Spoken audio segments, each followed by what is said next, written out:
এমন বাংলাদেশি দেখতে চেয়েছিলেন তামিম। ফেনী, নোয়াখালী সহ ওই অঞ্চলের কয়েকটি জেলা প্লাবিত হয়েছে বন্যায়। গণমাধ্যম, সামাজিক যোগাযোগ মাধ্যমে বন্যার্ত মানুষের অসহায় আর্তনাদ দেখে কেঁপে উঠেছে বাংলাদেশের মানুষের হৃদয়। তাই তো যে যেভাবে পারছেন সহায়তা করছেন ভুক্তভোগীদের। বিভিন্ন সংগঠনে অনলাইন ব্যাংকিংয়ের মাধ্যমে টাকা দিচ্ছেন অনেকে।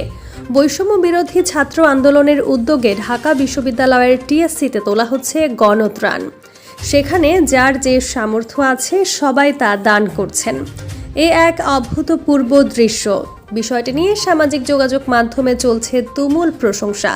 সারা দেশ যেন এক ঐক্যবদ্ধ পরিবার।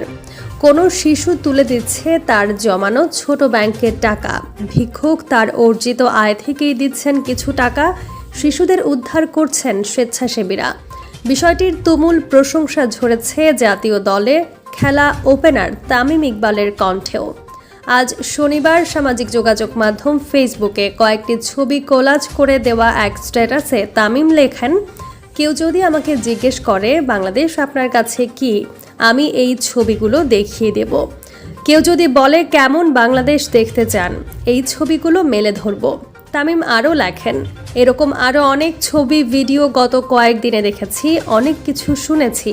এটাই তো আমার দেশ, এমন বাংলাদেশই তো চাই। সৌহার্দ্য, সহমর্মিতা, সম্প্রীতি আর ভালোবাসায় মোড়ানো দেশ। যত বিপর্যয় তত বন্ধন, যত সংকট তত সমাধান, যত প্রলয় তত প্রতিজ্ঞা।